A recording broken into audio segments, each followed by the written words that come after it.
Welcome back. Today we're shining a light on something that doesn't get enough airtime.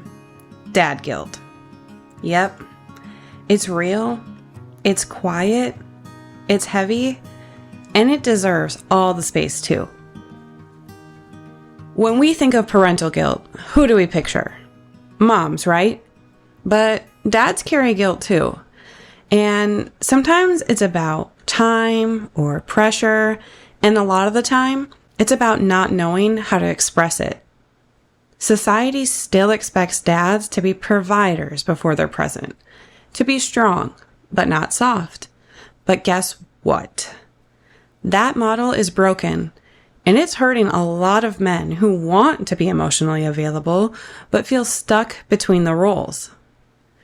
And what is one of the biggest reasons that dad guilt flies under the radar? We as a society do not create spaces for dads to feel emotionally safe. Why? They're told that there's shame in even admitting guilt, because somewhere along the way, men were taught that guilt equals weakness, that emotion equals fragility, whatever that even means. That if they're not holding it all together, then they're failing. But bottling guilt up doesn't protect anyone. It builds resentment, burnout, and emotional distance. These are some deeply common experiences that many dads face. They feel guilty about the things that we often overlook or dismiss.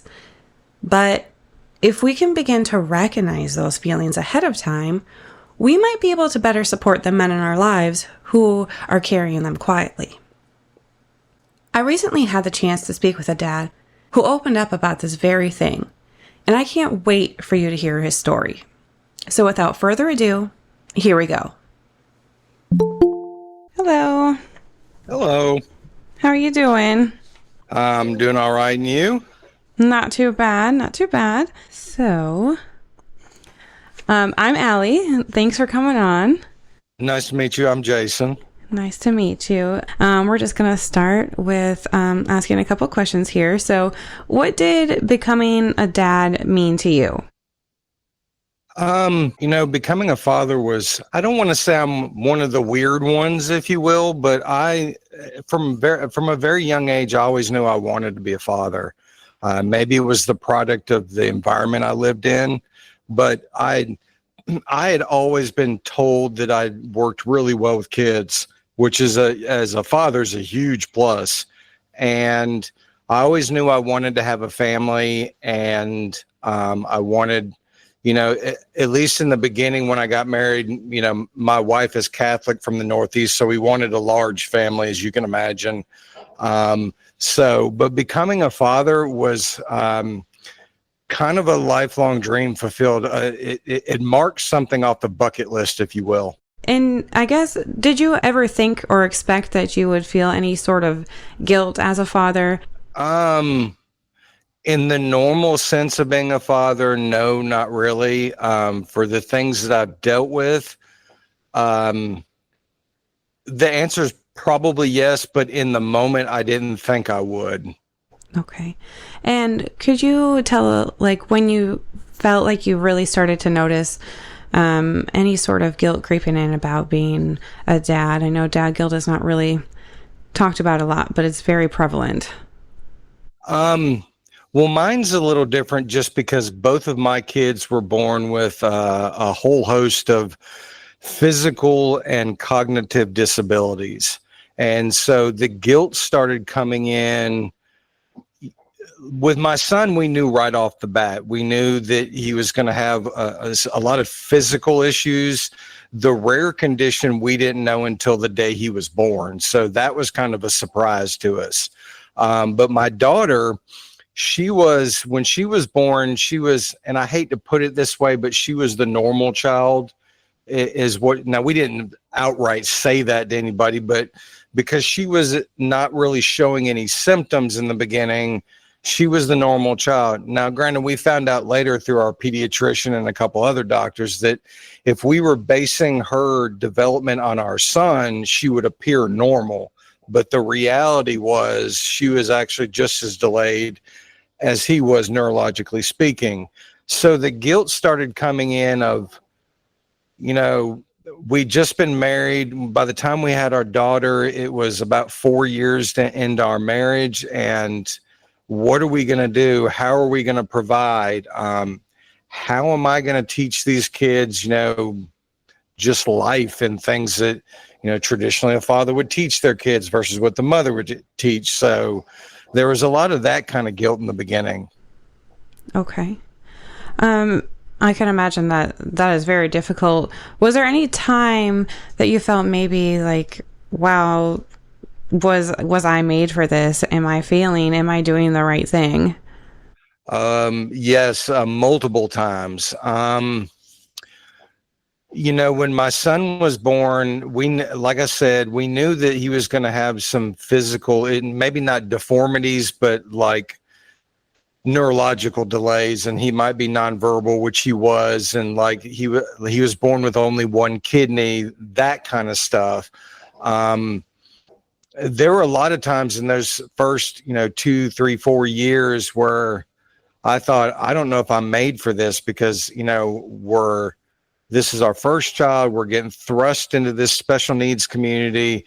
I have no idea what any of these issues are. It was a lot of trial and error. It was a lot of almost throwing things at the wall to see what sticks.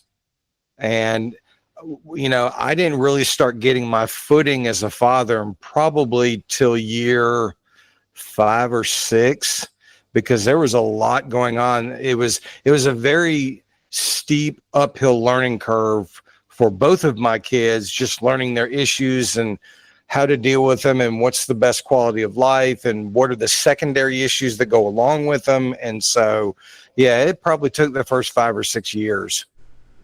Yeah, I can imagine. And did you have anybody to help you? Did you have family to lean on, friends to lean on, anybody who could maybe even relate to you? We had family in a sense. One of the common sentiments you'll hear amongst at least the special needs community is probably the most not understanding people on the face of this earth are family, and the most understanding people are strangers on the internet, is what you'll come across for the most part. My parents were very helpful in the sense of, they would give us a day off one day a week, and they would watch our kids when they were younger. And I mean, they knew about all their medical issues and kind of what to look out for. And if anything were to come up, we would certainly get a phone call and we'd come running. But so they would do that. And they would, when I needed someone to come to me to one of the multiple specialist doctors visits, they would come just to kind of offer support. My wife's parents, they loved him just as much as any of their other grandkids. They just were unsure because there was just so much going on. Right, right. And how did the relationship how was or is the relationship with you and your wife during that time? Well, as the statistic goes, a newly married couple that has one special needs child, the divorce rate is like 70%. Oh, wow. And within the first 5 years, we had 2 kids with multiple disabilities, exactly the same within 5 years. So, I would joke with my wife and say, so does that mean our divorce rate is 100%? Because we doubled that. And I said, you can't get to 140% of divorce rate. But we kind of took on the almost the us versus the world mentality. Unfortunately, with the combination of issues that my kids had, there was nobody probably in a 1,000-mile radius that understood exactly what we were going through. So it was literally us against the world, if you will. I mean, we had people that could understand aspects of different things my kids were dealing with, but everything, no. So it actually brought us closer versus the stereotype with a lot of families where it just tears them apart. And Right. there are a lot of families I know where they got divorced over the fact that one or the other couldn't handle just the extreme issues that special needs can bring on. Right, right. So I guess now just tell me a little bit about how you persevered through that, what you're doing now. Obviously, I'm sure you've learned a lot going through all of this. So I'd just like to hear a little bit about you and how you did that, and if you've done anything for maybe other people who are in some similar situation like you. Well, I'm a researcher. I'm one of those people that I want to know information. So the day that my son was born, literally, my wife had a C-section. We saw him for about 30 seconds in the delivery ER, if you will. They wrapped him up. They immediately took him to the ICU there, and then like my wife went off to recover from the epidural and just everything. And I went down to the NICU there, and it was that NICU doctor that said, well, your son is born with a rare condition called Eagle-Barrett syndrome. And I went, he was born with what? And he kind of gave me the basics of what it was. And he goes, now tomorrow morning, the local children's hospital on the north side of Atlanta is going to send a transport team down. They're going to come get him, and they're going to transport him up to their ICU up there because they're better equipped to monitor and watch your child with just the issues that he has. And so from that point forward, I got on the internet and researched what Eagle-Barrett syndrome was. I went to the National Order of Rare Diseases, which is a government website, and found it on there. I found the National Organization for Eagle-Barrett syndrome based out of Wisconsin. And this is going to date me, but at the time I was on MySpace as a social media platform. And I actually got on MySpace and actually found a family in Washington State that actually had a child that had Eagle-Barrett syndrome, because at the time my son was born, it was 1 in 40,000 births for kids that were to develop this condition. And so I got to know her, and I got a part of the national organization, and we went to the national convention. And I mean, as you can probably tell, I'm one of those people that when I'm into something, I'm 150%. I am full throttle in it, because it was one of those, I need to figure out what this is, how it's going to affect his life, and what the quality of life is going to be, at least for this first year. And then once I get past that, whatever's beyond that. And that's kind of how I dealt with everything. That's how I kind of moved forward, because from day one, I was always the physical care. I did all the medical procedures. I did all the lifting. I did all the, doctor's visits, hospital stays. I did all of that. And that was just kind of how I tackled that whole situation.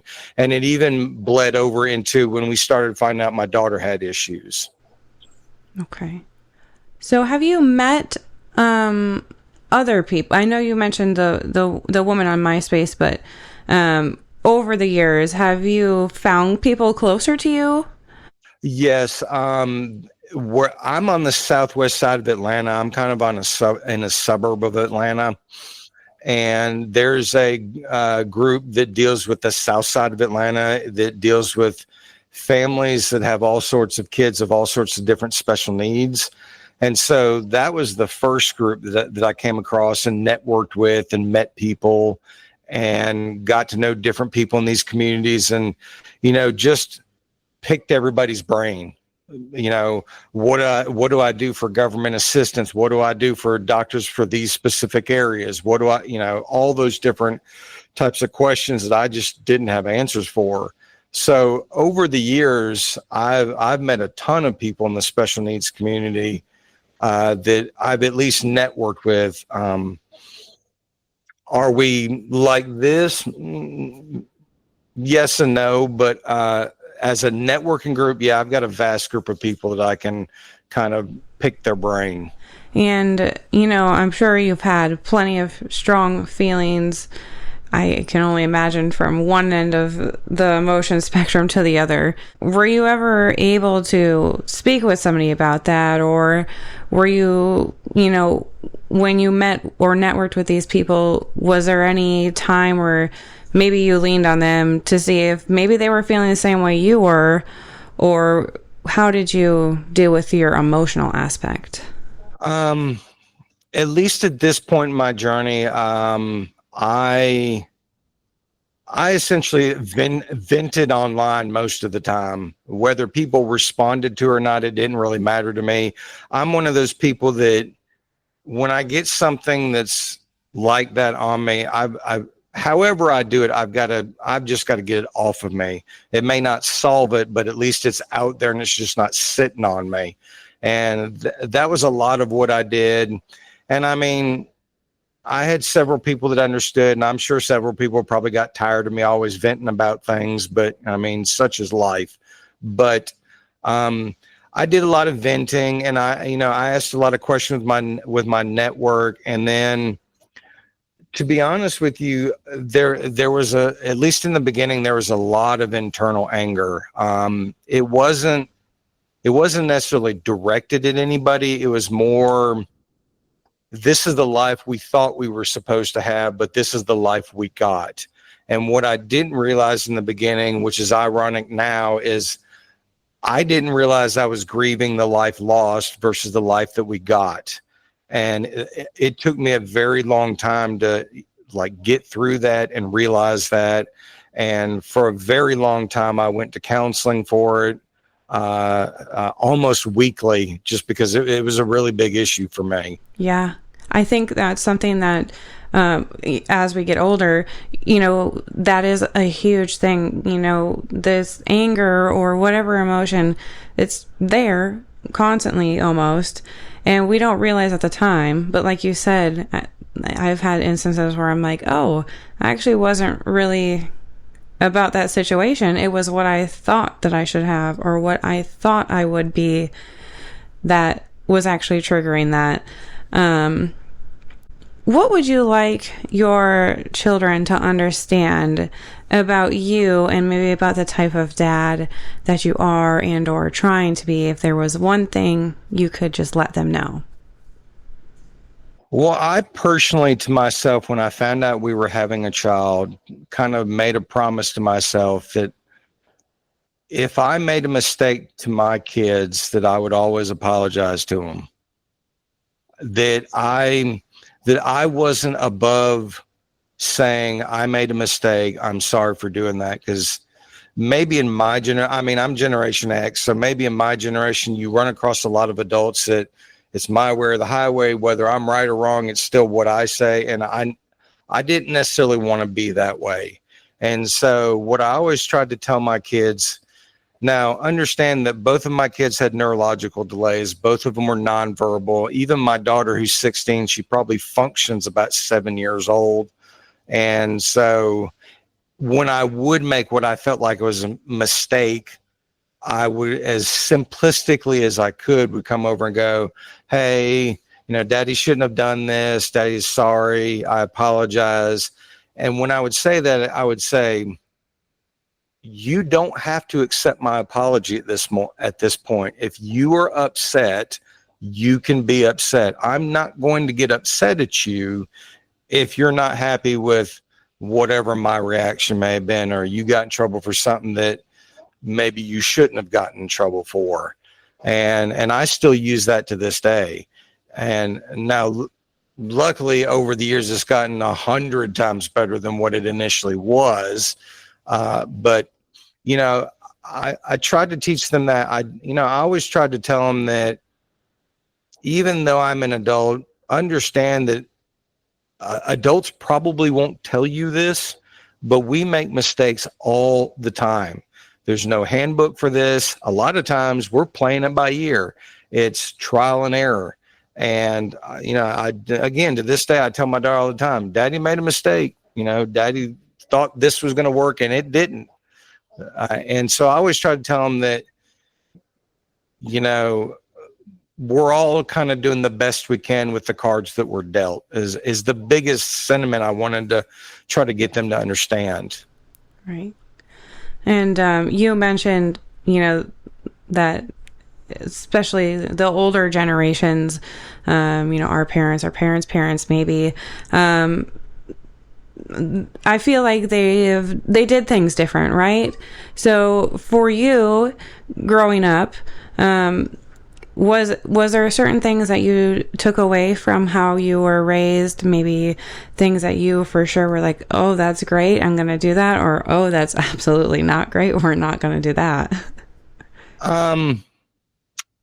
I'm very much a proponent of my household was, my parents were loving, but there were also, you knew what the boundaries were. And if you crossed them, you knew what the consequences were. And that's definitely one thing I have taken into my own parenting style.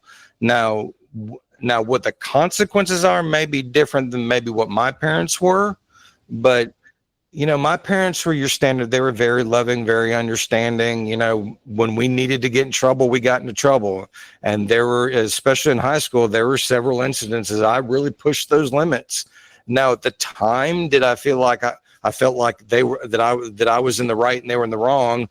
As I've gotten older, I realized, I was really in the wrong. And I more or less looked at my parents for what they did and how they reacted to whatever I felt like, I reacted to what, if I heard that or felt like something was they felt like they made a mistake, then I was watching to see how they reacted to that mistake is the biggest thing I look for. And I mean, I've told my father several times over the years, my father has been recovering for 30 plus years. And I told him, I said, I know you didn't particularly care for that point in your life, but what that taught me was you realized you had a major issue. You eventually understood it. You got help for it, and you have been better from it for 30 plus years now. And so that's more the sentiment that I took out of it, outside of the, we had a problem with drinking, that kind of thing. Mm-hmm. Mm-hmm. So it was kind of, I look more for the physical things and just because I'm a very visual learner, and that's what I picked up on. Yeah. And I think those are the things, like, for me too, there were certain things where I was like, okay, I like how they reacted to that, but maybe they didn't have to react that way. Just like you said, just kind of gauging and seeing, obviously I was raised how I was raised, and it's very hard not to raise your children how you were raised. But I think you made a great point, just kind of being like cognizant of how you're being, what you're doing, and owning up to it. Because like you said, there is no handbook. This is hard. Yep. We're learning every single day, just as much as our kids are learning every single day. Because it doesn't matter how many kids you have, they're all different. And what you do for one does not mean that it works for the other. Nope. So, let's see here. I think that was all my questions. Okay. Was there anything you would like to add, or any part of your story maybe I didn't ask a question that you could touch on? Well, so I am a married father of 2 kids. Initially, when my wife got pregnant, like I said early on in this, I'm essentially from the South, Protestant belief. My wife is from the New England states, cradle Catholic. She has family members that are one of like 9 and 10. And so when we met each other, and then we decided, and I proposed, and we started talking about, what we wanted out of life, her first comment was, I want 4 kids. And as a guy, my first response was, well, let's have the first one and then we'll talk. Now, granted, I always kind of wanted the 3 kids, the dog, the fence, that kind of thing. So having a 4th one wasn't that much of a stretch. And when we found out she was pregnant, she called and told me, and we were ecstatic about it. And then she came home that afternoon, and we were living in a different place at the time. And she goes, one of the questions she asked me, she said, "What if we happen to have a child with medical needs?" And my response was, if we were meant to have a child with medical needs, then we'll have one, because I don't believe in the other alternative options one can have if they should choose not to want to have one. And I said, we'll come with it as it flows. Well, little did I know at the time when I said that, or apparently God was listening, because he certainly granted that wish for me. We had no reason to believe that we were going to have any kids with any needs. In fact, up until the week 20 appointment, all the doctor's visits were fine. All the ultrasounds were fine. We had no clue of anything coming. And in fact, leading up to that week 20 appointment, my family had gotten really big into like ancestry.com. And my father went back like 10 generations, and there were no medical issues, nothing that wasn't self-induced, if you will, like an alcoholism or something to that effect. And so we went into the week 20 appointment. And for those that have had children, that's the one where you find out the sex of the child. So we go in there, and the ultrasound is kind of doing her thing. And, we're playfully going back and forth. And we get to the point where she's going to find out the sex of the child. And she goes, "I'm at that point. Do you want to know?" And so we're going back and forth. I want to know. My wife doesn't want to know. And I more or less want to know because I'm a planner. I was the one putting the nursery together. And we're playfully going back and forth. And finally, the ultrasound tech goes, "Well, I need to know because I found an issue." And it was at that point you could hear a pin drop in the room. And we said, "We want to know the sex of the child." She told us we were having a boy, and we were thrilled to have one. And I said, "Can you tell me what the issue is?" And she goes, "Well, that's more of a doctor-related issue." And I said, "Okay, I understand that." And I said, "Well, can you tell me why you needed to know boy versus girl?" And she goes, "Well, if it's what I think it is, it's rare in boys, but even rarer in girls." And I went, okay. So at that point, we started seeing the perinatologist, which is a high-risk OBGYN. And that was week 20. So for the next 16 to 18 weeks, we saw this perinatologist, and they told us every terrible possible scenario you can think of, all of the possibilities of, medical disabilities and possible severe issues. And like they told us, your son's going to be born with one kidney, which he was. Your son's going to be born with hydrocephalus, which is water on the brain. Luckily, he was not. Your son's going to be born with areas of missing white matter in his brain, which he was. And they listed like 5 or 6 more like very severe issues. And again, as I've stated earlier, we didn't know about the rare condition until the day he was born. We had no idea that was coming. Looking back, they were telling us different aspects of it. We just didn't know that it all combined to make the rare condition.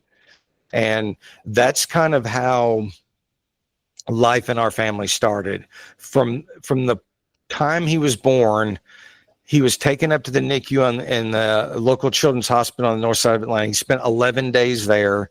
At that point, we were assigned 6 different specialist doctors that we had to see every 6 months. At that point, we started doing surgeries every 6 months for I think it was 2 years almost that we had to do it.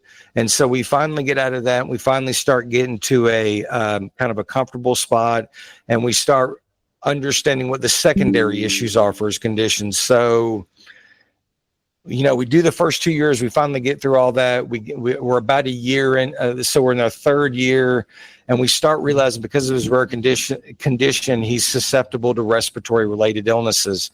So from that point, every 6 months, we were in the hospital in the NICU for a respiratory related illness. And every time we were in the hospital, we always went to the ICU, and we spent probably $90,000 every time we went to the hospital. And that was for the next 5 continuous years that we did that. That does not include our daughter, who has similar medical issues, but even though she had similar medical issues, she wasn't in the hospital as much. My son was the more medically fragile of the two. He spent a lot more time in the hospital. And so that was probably the first 5 or 6 years of our marriage, was constant hospital stays, constant, doctor's visits, that kind of thing. And that's kind of what molded our life for years. And so when he was 7 years old or 8 years old, he had a midsection reconstruction surgery that really helped him out with his respiratory related illnesses. And it worked so well that we went from being in the hospital every 6 months to where we literally stopped going into the hospital. I mean, it worked that well, outside of the fact I was just more proactive at that time, and I was catching things a lot faster, and I had all the machinery in my house because I was trained on like 5 different respiratory related machines. And so I could catch it here faster.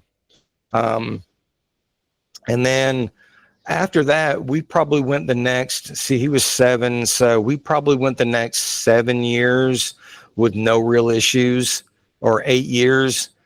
And then in January 28th of 2022, he suddenly and unexpectedly passed away. The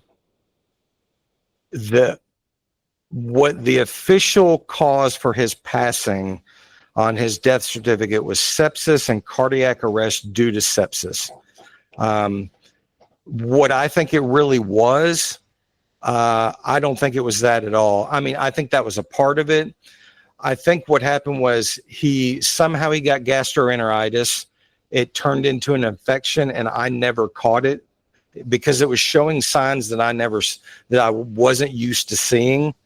And it got into an infection. It got into his bloodstream, and people will tell you, if you get an infection in your bloodstream, it turns into sepsis fast. And once it gets in there, it goes from about a 40% fatality rate to like a 97% fatality rate. It's very quick. And that's ultimately what we learned after the fact of what happened. So that's kind of what he was 15 when he passed. And so that was kind of what life was like, and the reason why I do what I'm doing now. When my son passed, as you can imagine, I grieved very hard. I did probably for about 1.5 years. And then after the 1.5 years, I finally started getting to where the waves of grief weren't just battering me to the ground. It was giving me some breathing room. And at that point, I knew that I wanted to do something in my son's name that created a positive legacy for my son, outside of just his personality and who he was when he was around. So I created a grief community called Letters to Zachary. And that was birthed out of the fact that I started journaling all of my raw, open, intense, non-sugar-coated feelings about just multiple aspects of just the grief journey, especially in that first year. And I started sharing those online. And when I did that, I started amassing a following. In fact, I got a huge female following. As you can imagine, men are so wonderfully open about their emotions, and, we're so great about it. So I started gaining a huge female following. In fact, one of the comments I got on one of the pieces that I posted was, how did she state it? She goes, "We've never met. We've never crossed paths. I have never, ever told anybody what my deepest, darkest feelings are about the loss of my child. I just read your letter, and you have hit the nail on the head. You have, word for word, I exactly feel this way." And, my response back to her was, well, I really appreciate the comments. I said it was inspired by my son. I'm glad I could write something that resonates with you. But this is the way I'm expressing this grief is I believe that people need to see the unsugar-coated version of grief. I think one of the reasons why I have the following that I do today is in today's world, people are so guarded with their words that they don't want to offend anybody, that they don't say what they truly feel. And like one of the letters in one of the like Facebook groups I'm a part of, I posted in there, and towards the top of it, I posted a disclaimer, if you will. And I said, look, I'm the type of person that I'm not going to hold back. When I'm writing these letters, they're in the moment. So if I'm in a deep emotional state writing this letter and I feel like that I needed to drop several F-bombs in this letter because that's how I felt, then that's how I'm going to write it. If that's something that offends you, I'm sorry that it does, but I am not going to stop writing the way I'm writing because it offends someone. This is how I'm dealing with it, and I feel like others will appreciate it. And so that's really kind of how the following I've gained, I grew, because so many people were just like, you so rarely hear people being 100% honest about something, especially a man being honest about emotion. And so that's kind of how Letters to Zachary started. So initially it was a Facebook page, and it has evolved into a Facebook page, an Instagram page, a TikTok page. I've got a professional website. I have a published coloring book, and I now just published a logo t-shirt and I've been doing this, I think it's 19 months at this point. I mean, it's been less than 2 years that I've done this in. And I joke with people out there when I'm in like some of the podcasting groups on Facebook or talking to people, I tell people, I said, I think one of the reasons why I get people's attention is because I'm that unicorn, if you will, a man that is just willing I will say how I feel, and I don't mean to be brash about it, but if you don't like how I feel for the situation I'm dealing with, I don't really care. Right. And this is how I'm dealing with it. And I feel like people are resonating with that. And that's kind of what I've like birthed out of the devastation that was the loss of my son, to be able to get out there and help men and women. Well, first of all, men, to give them a safe space to feel vulnerable enough to open up, to not feel like it's going to get thrown back in their face, because that does happen a lot with men. And it's one of the number one reasons why men don't open up. And then two, I do it as a way to teach women from just my personal experience of what signs you need to look for, what you can do to make things more susceptible for a man to open up, what hurdles men have to overcome just in life just to be able to open up, and just all these different aspects to help them in their personal situations to be able to deal with the mental health related to grief and to help make it a more positive experience. Right. And that's part of the reason why I wanted to have specifically a dad guilt episode, because you said something about the passing of your son, which I'm very sorry to hear that, but you said it happened because I didn't catch it in time. Yep. Right. It's not your fault, right? And I can only imagine the emotion, the guilt, the anger, the whatever, all of the strong emotions, I'm sure, that you felt, especially that sentence. That's a powerful sentence. Mm-hmm. So I really want to thank you for sharing, because like you said, women are very vocal about how they feel. There's no hiding that. But the dads also go through it. They also have the feelings. And I don't like this world where, the dad has to be the strong one, because sometimes you don't. Sometimes the woman needs to step up, and sometimes we have to be the strong ones for you, because we are human.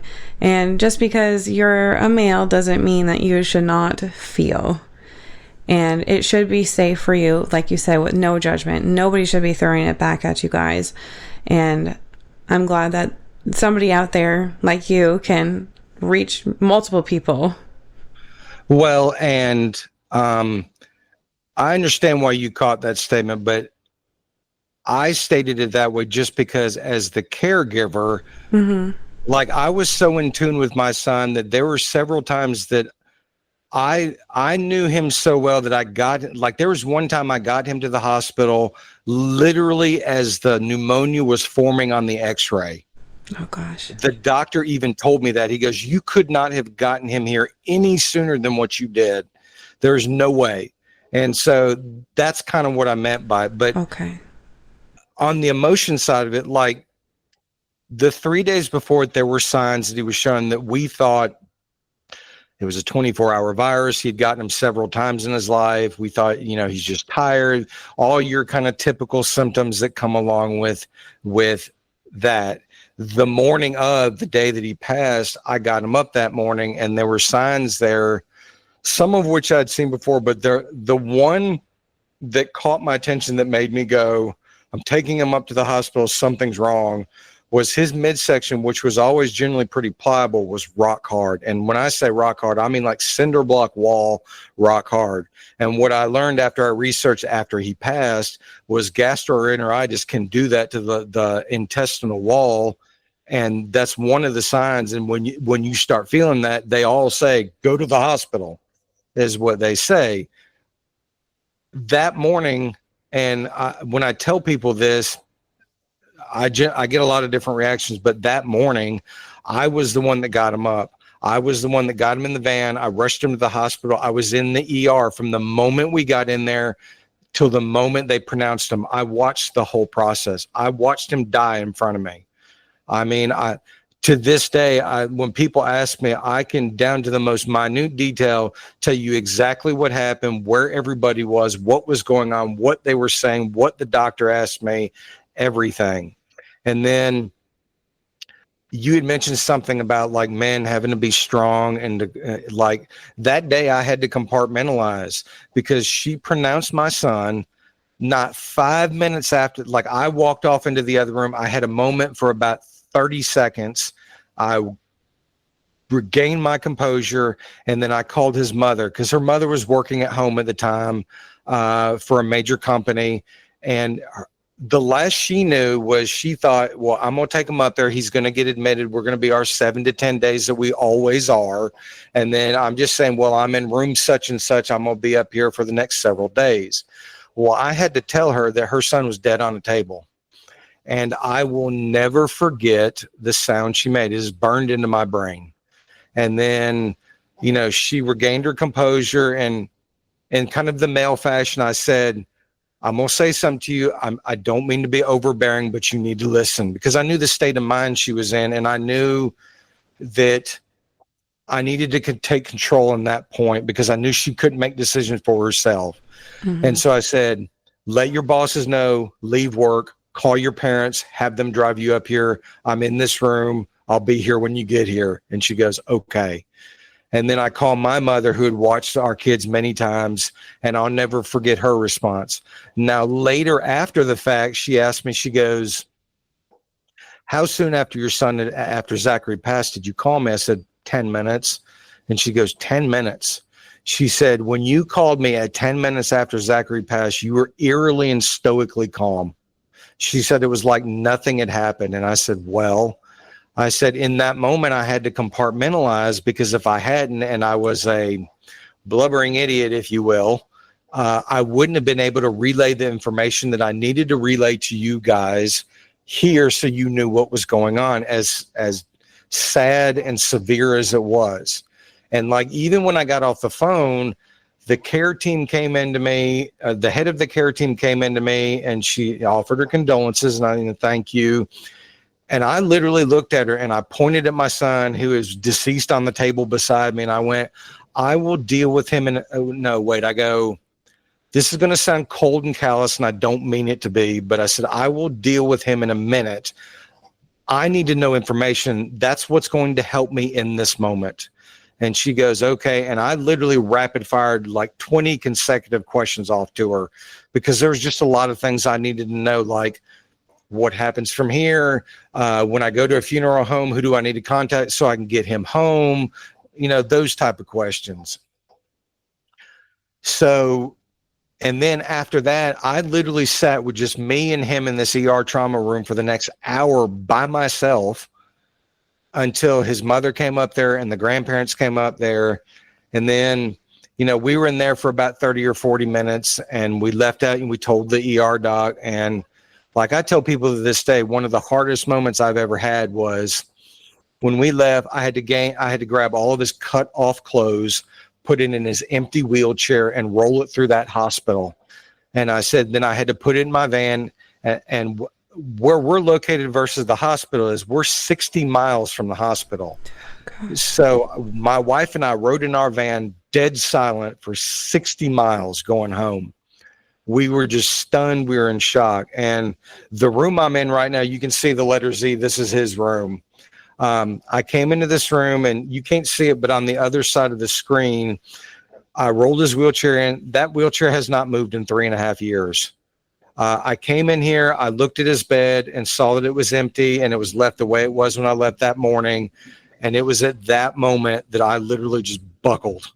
It finally just hit me. And I had a very major moment in that point. I regained composure, because we had to go over to my parents' house because like my whole family was there. And so we walk in there and I've got 2 older brothers and we're close in the sense of, when we get together for family, like outings, we're close, we'll talk, all that. But like, do we hang out? No. And I walk into the living room there and I see my eldest brother, and I'd never ever done this around him. I saw him and I walked into my parents' room and I like buckled over. I don't know what it was about him. And he grabbed me and gave me a hug and that kind of thing. And I lost it for a minute. So I came back in there, and I will say that's the longest conversation I've ever had, because it was one of those where I was trying to tell them what's going on, but about every 4th word, I could feel like my voice trembling. Yeah, that right before you're just going to fall apart kind of moment. And so we had to do that. And it was that afternoon that we went to the funeral home to kind of start seeing what our options were, that kind of thing. And it was just one thing after another. And, it was the next, from the moment I got home that first time, it was probably several times a day for months that it was just like it would hit me like a Mack truck. And it was one of those times that I was watching a Facebook reel of all things, and I don't even remember what the reel was about, but there was something in there that either reminded me something of my son or an aspect of my son, and I just start bawling, like just crying. And at that moment, I opened a Word document, and in proper like letter writing form, I wrote a letter to my son, and I verbally vomited on a page. Like it was like 2 pages of just writing what I was feeling and what was going on in the moment and all that. And for whatever reason, I decided, you know what, I'm going to save it. So I created a folder on my computer and I just started saving. I didn't know why. I didn't know what I was going to do with them. And then I'm glad I did, because that was the basis for what started everything I'm doing today. And the reason why I've been doing Letters to Zachary for now 19 months. Yeah. Well, I'm very glad, that you found something and, you're making something bigger of it for, I'm sure, unfortunately, a lot of people who could benefit from it. Sure. And I really appreciate you sharing your story. And again, I'm very sorry for your loss. Thank you. Again, thank you very much. And Thank you. I appreciate the openness, the rawness, the realness, because we Thank need you. that. Sure, certainly. And thank you so much. And it was a pleasure to meet you. It was nice to meet you too. Thank you. Hearing that story, it hits home. It's a reminder that guilt doesn't discriminate by gender, that emotional labor belongs to everyone, that dads need space to feel too. And sometimes just admitting, I feel, enter whatever emotion here, is a radical act of connection.